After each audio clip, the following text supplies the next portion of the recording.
சங்கீதம் 116 வசனம் 15-16. கர்த்தர் எனக்கு செய்த எல்லா உபகாரங்களுக்காகவும் அவருக்கு எண்ணத்தை செலுத்துவேன்.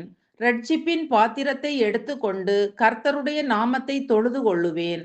அன்பான தேவ பிள்ளைகளே, இந்த சங்கீத பகுதி நன்றி செலுத்தும் சங்கீதம். சங்கீதக்காரன் கர்த்தர் தனக்கு பல உபகாரங்களை செய்துள்ளார் என்று அறிக்கையிட்டு அவருக்கு நன்றி சொல்ல விரும்புகிறான். கர்த்தருக்கு நன்றி செலுத்துவதற்காக இரட்சிப்பின் பாத்திரத்தை எடுத்துக்கொள்வேன் என்றும் அவருடைய நாமத்தை தொழுது கொள்வேன் என்றும் அறிவிக்கிறான். சில ஆவிக்குரிய உண்மைகளை இதிலிருந்து நாம் அறிந்து கொள்ளலாம்.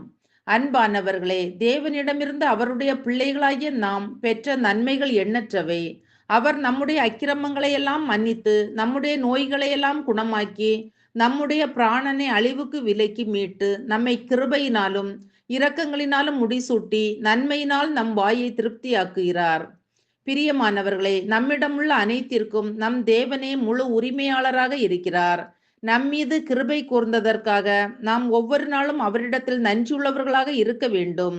அவருக்கு நன்றி செலுத்த இரட்சிப்பின் பாத்திரத்தை எடுத்துக்கொள்ள வேண்டும்.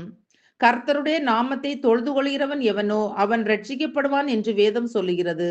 கர்த்தரை எப்படி தொழுது கொள்ள வேண்டும் என்று வேதம் நமக்கு போதிக்கிறது. நீதியையும் விசுவாசத்தையும் அன்பையும் சமாதானத்தையும் நாடி சுத்த இருதயத்தோடு கர்த்தரை தொழுது கொள்ள வேண்டும். மேலும் நமது இரட்சகருக்கு நமது நன்றியை காட்ட இதை மற்றவர்களுக்கும் அறிவிக்க வேண்டும். ஜெபிப்போம்.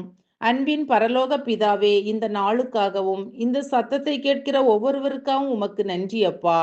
நன்றி பலி செலுத்துவோர் என்னை மேன்மைப்படுத்துகிறார்கள், நானும் அவர்களை மேன்மைப்படுத்துவேன் என்று சொன்ன எங்கள் அன்பின் தெய்வமே, உமக்கு நாங்கள் ஒவ்வொரு நாளும் நன்றி செலுத்துகிற இருதயத்தை நீர் எங்கள் ஒவ்வொருவருக்கும் தரும்படியாகவும் நீர் எங்களுக்கு செய்த எல்லா நன்மைகளையும் மற்றவர்களுக்கு அறிவித்து அவர்களும் ரட்சிக்கப்பட்டு உமக்கு நன்றி செலுத்த எங்களுக்கு கிருபை அளிப்பீராக. இயேசுவின் நாமத்தில் பிதாவே, ஆமேன். நீர் எனக்கு துணையாயிருப்பதா, உம் நிழலில் அகமகிழ்கின்றே. நீர் எனக்கு துணையாயிருப்பதா, உம் நிழலில் அகமகிழ்கின்றே. இறுதி வரை உறுதியுடன் உம்மையே பற்றி கொண்டேன், தாங்குதையா உமது கரம். இறுதி வரை உறுதியுடன் உம்மையே பற்றிக் கொள்வேன், தாங்குமையா உமது கரம். கரங்களை உயர்த்தி அவரை பாடும்.